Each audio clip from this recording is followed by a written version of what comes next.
What would they get comp ed for? Office work. Yeah, that's what I'm thinking, is not filing enough TPS reports or something. Like, that was a solid Office Space reference. I'm Anna. I'm Darcy. And I'm Leanne, and we're here to discuss court cases because they teach us how to effectively run special education. And I'm Stefan. I work in general education, and I'm here to get sped-splained too.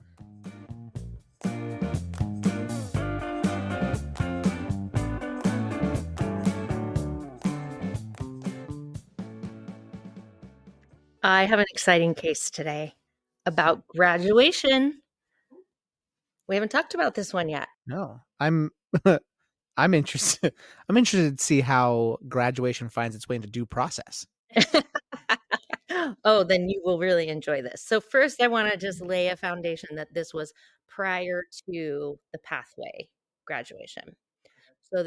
So students with disabilities used to be able to graduate with a certificate of individual achievement instead of a certificate of academic achievement. Okay. So a typical diploma is a CAA, and a student with a disability could qualify with certain guidelines under a CIA. Okay. So which, now for the record, is cooler.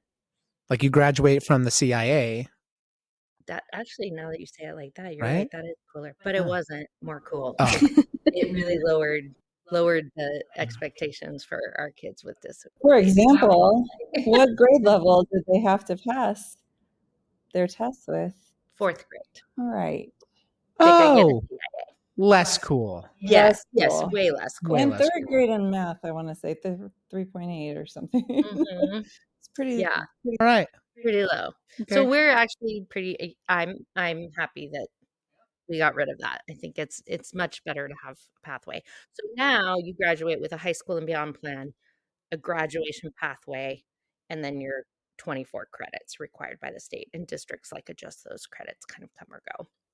So just wanted to kind of lay that down, because this case is about a family that disagreed with the school graduating their child under a CIA at age 20.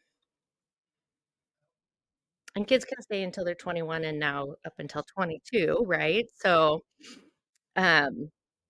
this kiddo, who's not a kiddo, he's 20, but I'm still going to say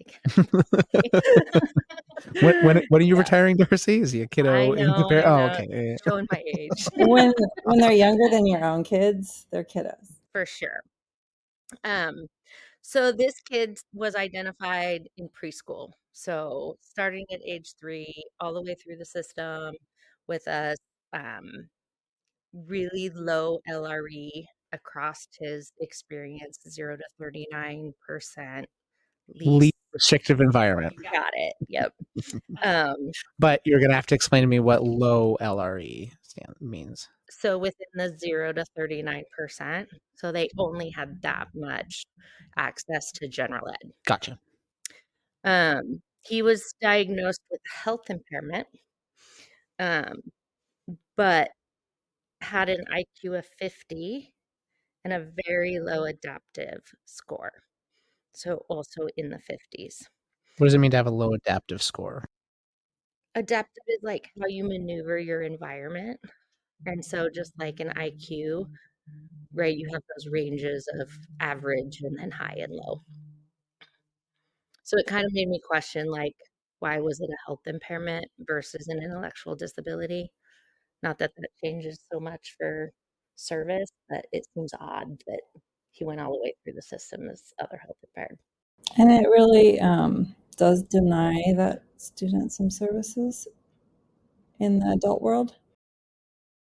For sure. That's a good point. I didn't think about that.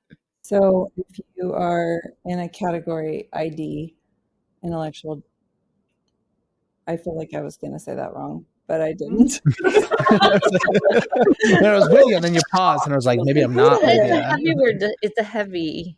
I don't know why I wanted it to be an impairment, not a disability, but whatever. Intellectual disability. you may get more support with like DDA, Department of Developmental Administration or something. So where you might not if you qualify in a different category, if that makes sense. Could you, not that it's necessarily this student, could you give me an example of a other health impairment? Like you guys have mentioned that a couple of times. Identified ADHD. Blanket ADHD. Okay. Yeah. You guys had that one fast. All right. That's the Well, most the common. definition has a bunch of things that you've never even heard of underneath it. The most common one that you'll see is ADHD, because pretty much any kid can get that label from a doctor, it seems. Because we got to scoop up those hyper kids out of gen ed because, they're distracting. Just having their teachers not so, yeah, When okay. it's such a high percentage of your population, is it really a disability? I've also seen things like cancer or like things that are impacting their access to education and have led to other things. All of that is coming under any health Yeah. thing. Anxiety usually falls under that. Yeah. So if it's not, it can kind of be a little bit of a catch-all if it doesn't meet in another criteria a little bit. Like you can have ADHD, but also have autism and then get the autism eligibility rather than OHI. I mean, that's a team decision what category you fall in. Cool. Okay. That's very helpful. Thank you. So this young gentleman is functioning at first grade level in reading and writing and second grade level in math. Well, he's 20. Throughout the years of his high school years, they waived his Washington State history credit because that is one of those credit requirements that everyone takes. And he took the WAAIM, which is the alternative to the SBAC assessment for his CIA diploma. So the family really said their case for going to due process was that they didn't appropriately transition him to adult services because he doesn't have an office job. And parents had documented all 6 years he was at high school that they wanted him to hold an office job, and that was their goal for him. And the student after the first 2 years of school it was a big district, so started to access some other transition services kind of programs. So some partnering with DVR, partnering with DSHS, and they actually had a secondary transition program off campus for kids that no longer needed that like traditional high school programming. What did he want? Like you That said. is such a good question, and I wish I knew the answer. Oh, okay. Right? Because his strength was social connections, but they placed him in an office position, in which case he could not do individually and was not successful in any of those attempts. And so the school said, we're going to work on some of the skills, but we're not actually going to be able to place him in an office job and just with a business leave him to work. So he did some things around the transition program in the afternoon that were office likes, like some filing and those sort of things. But it doesn't really say like the student was like, do I want this? Not anywhere in there. Which is fundamentally not what a transition plan is. Like Oh. this kid's voice isn't anywhere in Yeah, there. like you saying the parents wanted this. I'm like, who cares? Who cares what the parents want? What is I mean, my mom wanted me to be, I don't know. Yeah, But right. Not this. Not this. Disappointed in me. Yeah. So they challenged basically the IEP goals, and they said you cannot graduate him because he doesn't have an office job yet. But they refused to let him go full time to the transition program because they wanted him at the high school as a traditional high school student. The school is like, he has run every course there is to take. He's not coming back to the high school. Absolutely no. And so then the other filing that the parents put in, he hadn't taken Washington State history, and therefore you had to keep him at the high school. Oh, there's a nice little backdoor loophole. Right? Procedural errors. What a horrible thing to come back to school for. This is why you Well, use your it has a graduation very worksheet. interesting history, Anna. Did you not study the Missoula flood? Stefan was a history major in college. Yeah, so they had kind of 5 big things: the post-secondary goals, the job placement. They said that they didn't do what the IEP said, so IEP implementation, and the graduation requirements. And then they also said that you graduated him under a CIA, who's no longer available in Washington State, and you need to let him come back. So how long after that CIA did they A file? year. A whole year. Remember they took the CIA away before COVID? Right. And then they went, yeah, maybe just kidding. Like, we just stretch this out because, the system's not ready yet. And we have this whole kind of thing. And so then I think it lingered another year. Okay. So then they went back after that. Could you describe, do they have examples of what an office job would be? You said like filing and like would he be working mailroom? Would he be Just an office job. okay? And you both mentioned a transition plan and the importance of the student's voice in that process. Can you tell me more about that? We have requirements to figure out what their interests are, what their strengths are, what their needs are for a work setting, and then align their course of study with those, and also their specially designed instruction, and hopefully get them some work job shadowing opportunities. Like, transition's a really important part of special education. Like, people that love special education love transition planning because it means that our kids have a life after us, because they don't get specially designed instruction anywhere else after they leave. So how are we going to make sure that they're not at home doing nothing? So they missed a lot of opportunities there to design something that he would be interested in.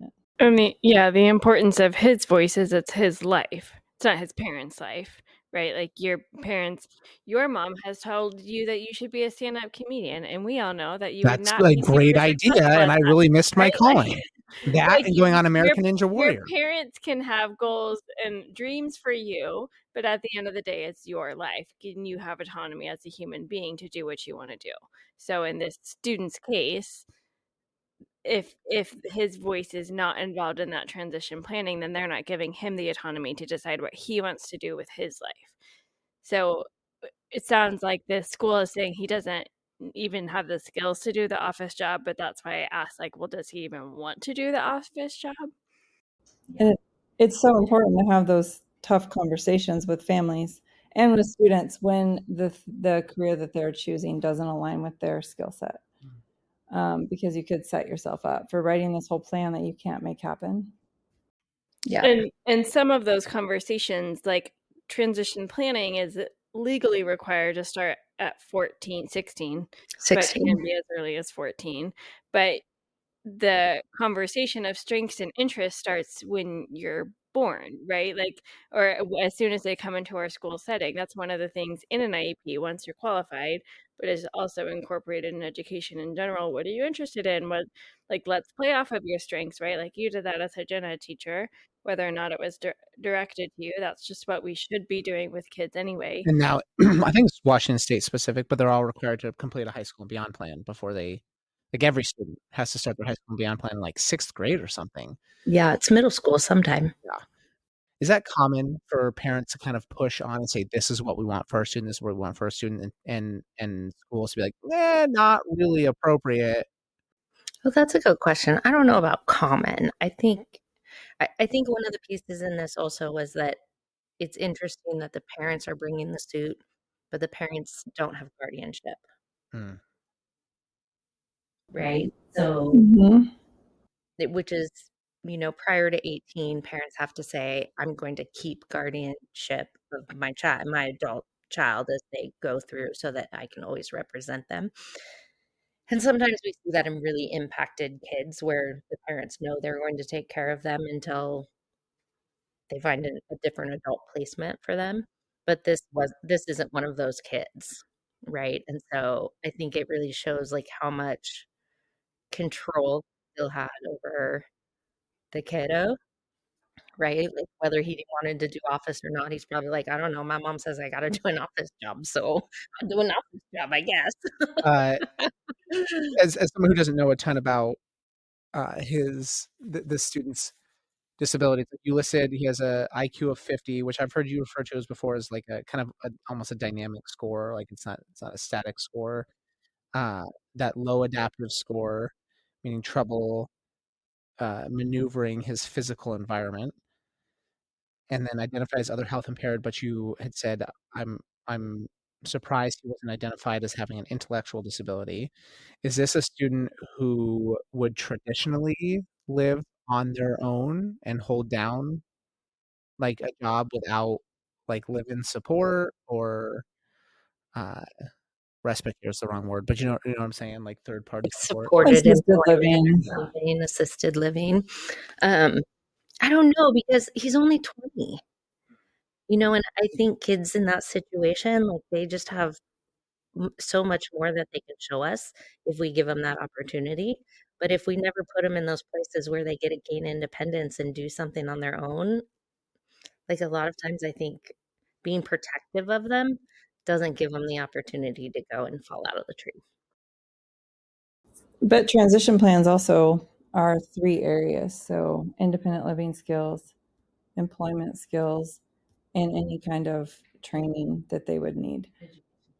So if the student wasn't being super successful in an office setting, I feel like the IEP team had an obligation to come back together and come up with a different plan. So you want to hear their goals? Yeah, they do. Okay. So they had an education and training one, which reads, upon leaving public school, the student will receive on-the-job training from an employment specialist to help him learn new skills and maintain employment. Maintain something you didn't have. That's not okay. And then they had a transition service goal, which I kind of not sure I've heard of that before, like thinking about the transition, because I would guess that I would have suspected that I would see an independent living one. Yeah. Right? Like, what can he manage to live more independently? But his transition service says job training will include continued exposure and training in various employment options.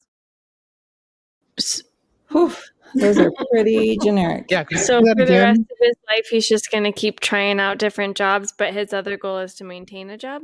Well, and I wonder if because this one is titled transition services, like if they're actually helping with that, because I'm not really sure what that is. It kind of sounds like maybe a coach from an They're like, agency. yeah, like we're gonna keep trying job placement, right? Like I'm thinking DVR, where you go and you go, okay, you have 6 weeks to do this internship, and then we're gonna find you somewhere else to go and find out where you're successful.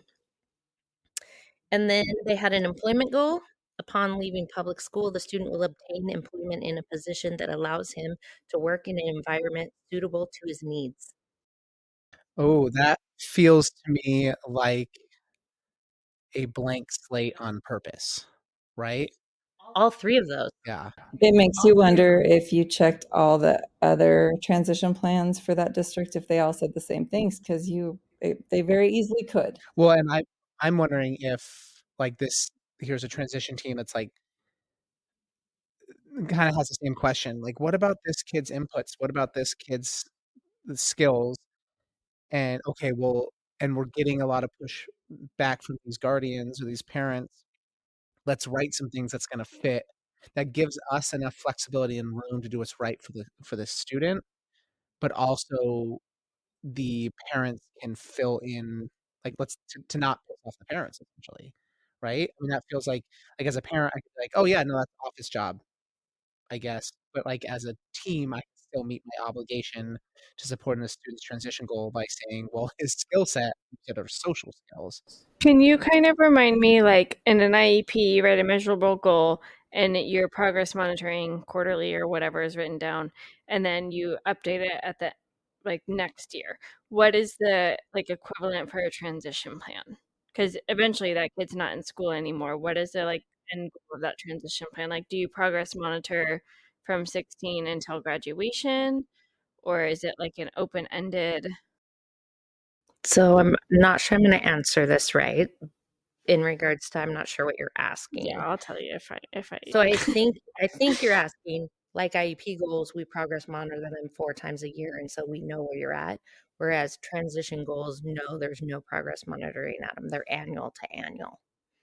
Okay. So if you Yeah. put in here that the student will have a Washington State student ID card, that would be expected to be met by the next IEP.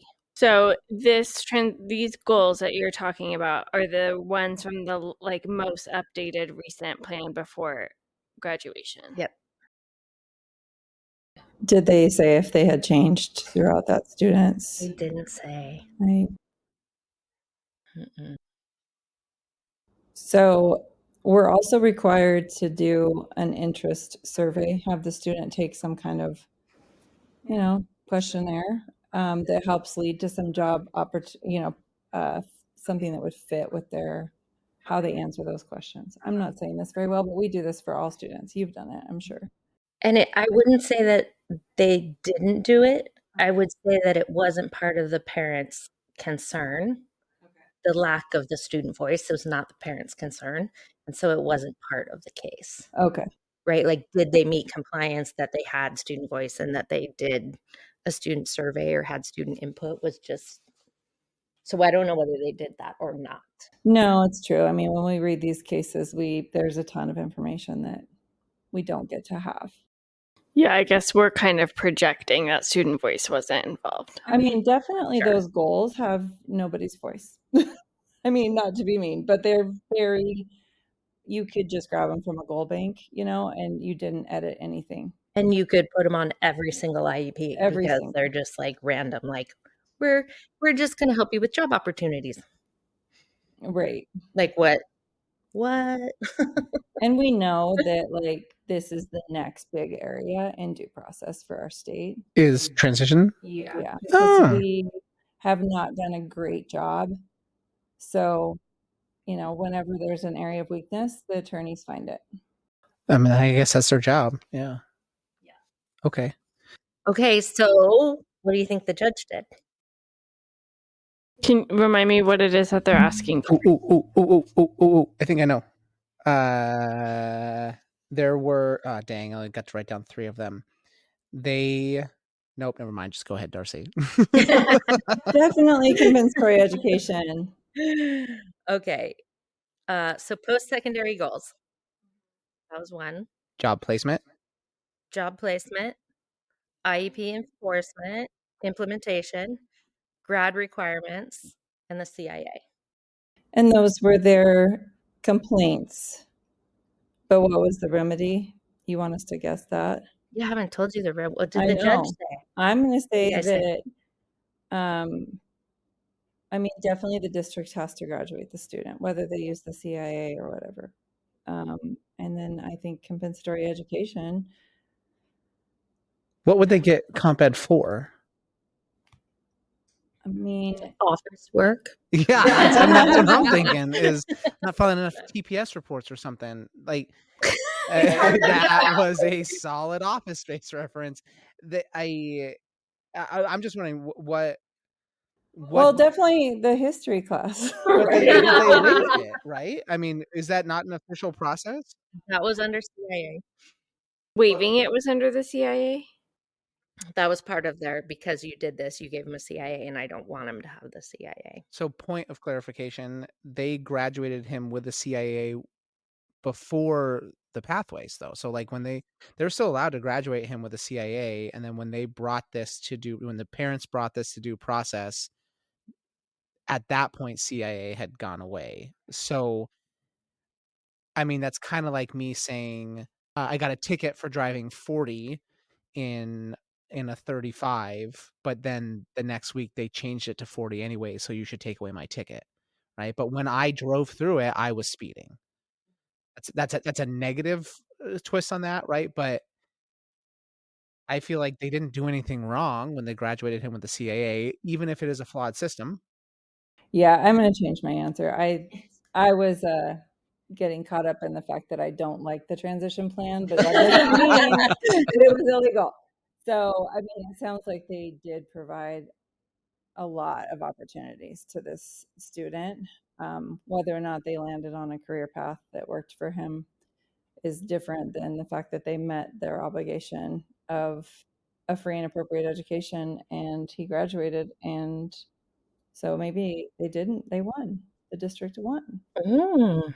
What do you think, Anna? I guess I don't know, because he still is under that 21 age, so he has a right to go back. Or Is he once still? He's 20 at the time. he's Yeah. 20. Okay. Yeah, for sure. he can So go I for think one. he gets to go back to school if they want him to. Yeah, that's for sure. Is Because you can go to school even after you graduate. Oh, let's talk about that. What do you mean? That's what, Well, yeah, the that's what I district- was wait a gonna minute, talk what do you mean? about. We get basic ed Because you funding for can you can like walk at graduation but not have the diploma. Once you have a certificate, are you allowed to go back to school if you're still now under 22? I mean, the district's No. screwed up if they The answer is do no. that. But you But if can't. parents are saying, I don't want the CIA. So then they would have to pay for a different type of service. I don't know. I guess we're gonna What do find you out. think? well, I'm wondering in light of what was the Andrew F thing around Andrew with an E. Andrew. Yeah, not Andrew. Cool. Andrew F ruling, which was the like your IEP goals need to be rigorous and attainable, essentially. I'm wondering if that applies also to the transition planning, because I think if so, then there's maybe some precedent for like, I don't know, these transition goals are a pretty low bar, and so you didn't meet your obligation to this kid to actually set him up for success because you gave him some tapioca pudding style goals and like bleh, like whatever. My gut says no, that's not going to come into play, and I would think while it's not super effective, I think maybe by the letter of the law the district met the requirements and the judge would rule in their favor. That's my guess. So the judge does rule across the board in favor of the school district. Boom. Good.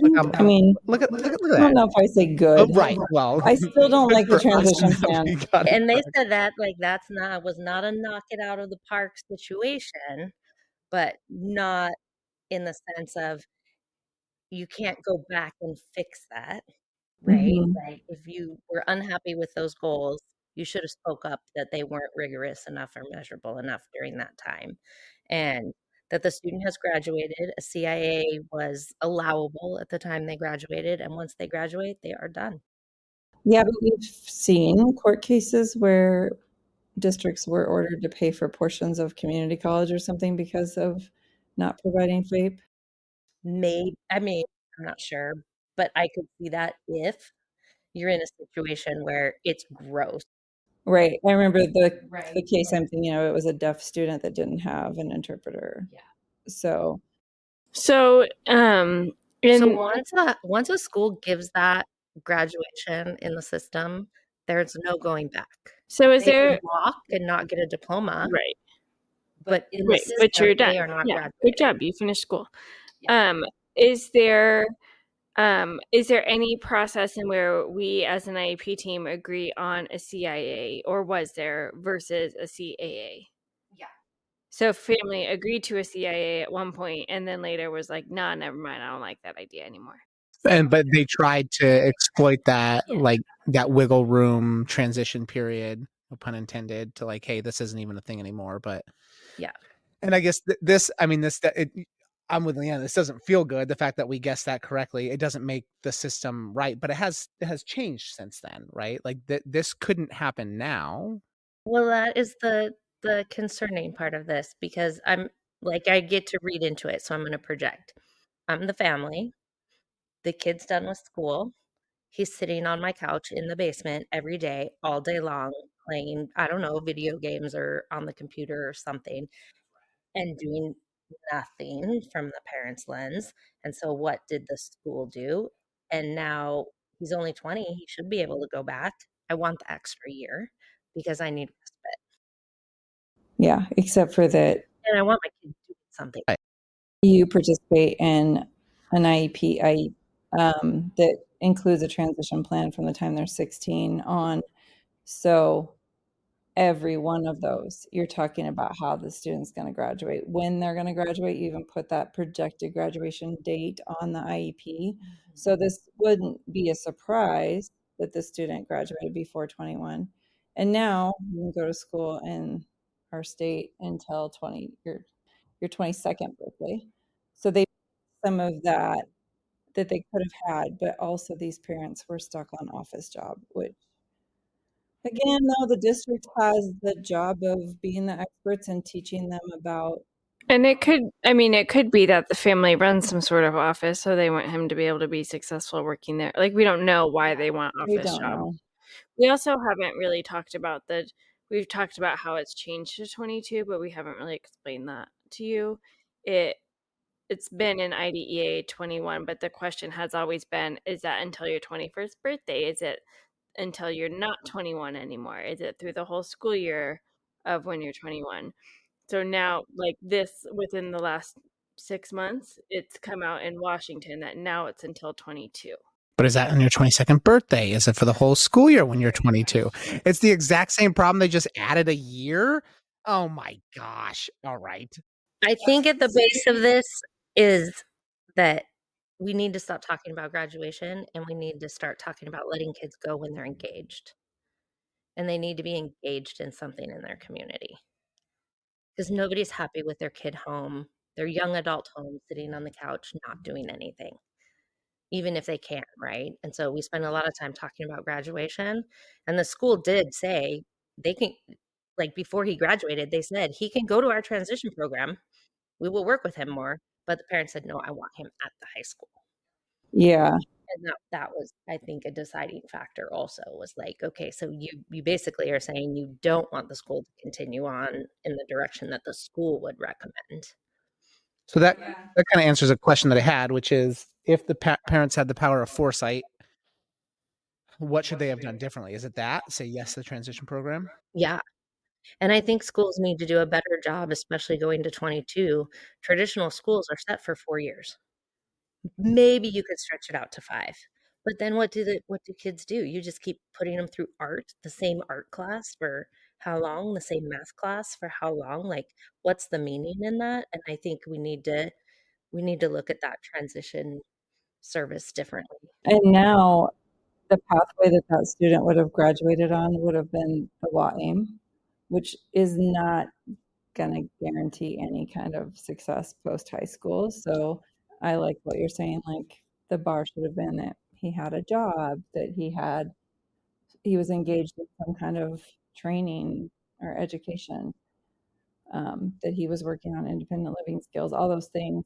Or connected to adult services and right, like, and parents, I don't think we do a good job training parents at that level that education is a right. We bend over backwards, we try to do all the right things, and it's not that way in adult services. They go, "Oh, you didn't fill this form out right, so you don't qualify. Try again next year." And so they have to learn a whole new, and that was a bad example because I'm sure no one out there does that, right? But they have to learn to navigate a new system. But we can't expect that parents know how to advocate for some of these things. So it's really like education. There should be some parent nights. And I guess I'm wondering what types of parent education are already out there. Not that I need an answer to that, but I think there's a difference in a parent night because it's STEM night versus let's teach you how to access DDA services. Yeah. Right? Like those are things that they are targeted. T in STEM, bro. I'm not saying we took our child to a STEM night and it was phenomenal, right? But that's different than let us help you with these systems that are really hard to access. I helped a family last year fill out DDA paperwork, and I've done it before, and it got denied. And how is this family whose first language is not English, does not have anyone else supporting them, supposed to get that done on their own? ChatGPT. Kidding. But like honestly, that's just like my work as a ed tech coach. Like one of the things I do is digital navigation, and I remember asking, like, who needs this? Like, who needs how to use the internet? Until one of my colleagues said, "Well, think of your." Well, I got this whole list in these digital navigation trainings of the people who are experiencing the digital divide more at a higher rate than others, and it's your elderly population, it's your migrant population, it's your multilingual population, it's your population of families who have disabilities or kids with disabilities in them, or adults with disabilities. Like those are the ones that need that intentional support of like these things that we take for granted. Of we'll just get on the website and fill out the form. How hard is it? Well, one, it's a government agency, so it's clunky and garbage and And like, impossible to and understand, in and this not in your native language. situation with a student I was helping with, mom requested a meeting to like ask why it was denied. They said you need to bring your own translator, and the forms were only in English. Well, she doesn't speak English, and she had to find her own translator, right? I mean, that those are some of the systems that these families are then having to go out in the world to, and it's not necessarily shouldn't necessarily be on schools to help them do that, because we're here to help in our situation. Our educators just love and care about these kids and these families, so they do help with that and they try to help with that, but that's still not their system. Right. And as much as we're a difficult government agency to navigate, those other ones are way harder sometimes. Oh, and that's what I'm referring to. I remember these the the funniest thing is when we switched over to whatever our insurance thing is, and someone mentioned the Secure Access Washington, the SAW website or Yeah. whatever. That was specifically name checked in by a community member in a digital navigator training I was doing up north. They said, "Have you ever tried to use the SAW website? It's a nightmare." Then I saw that come through in our HR training. I was like, "Uh-oh." But they're right. Like those things they're not designed to be user friendly, and they are very unforgiving. Even like I think about when we adopted our eldest son, and I had to go to the uh, IRS office or whatever in Spokane to get his birth certificate and like do all these things. That is a nightmare to navigate. And I'm educated, had the flexibility in my job to be able to take time off to go do that, spoke the language of the people that were there, and they were so unforgiving. I saw people in front of me just get turned away, like, oh nope, wrong form, go, and just boom, boom, boom, boom. Even the second time I did it for our youngest, like it's just like I had done it before, and it's still tough to navigate. And not for nothing, their numbering system for when you get called up in the queue Okay, is just now you're just nonsensical. But point going being, like you've 7-year got one. this student who has a uh you have this student who has a disability, and like these parents who are advocating for them, and like transitioning from, it's something we could do better for all kids for sure, but for some of our most vulnerable population, that's tough stuff. Yeah. And this is where we get back to outcomes. The outcomes for our students with disabilities are not always great. We actually have to call them a year after they graduate high school and find out what they're doing with their lives. So we have this data where we don't have it on our non-disabled students. And there's some pretty low engagement. So I hope the system does better. And court cases like this might help. And we have schools all over our region that do the right thing. They graduate the kid, the family comes back, and they're like, "Oh yeah, we didn't get this. Let's just bring them back for the semester and make sure that they've got it." And they're pretty much doing it at cost because they can't claim that kid in any system they have.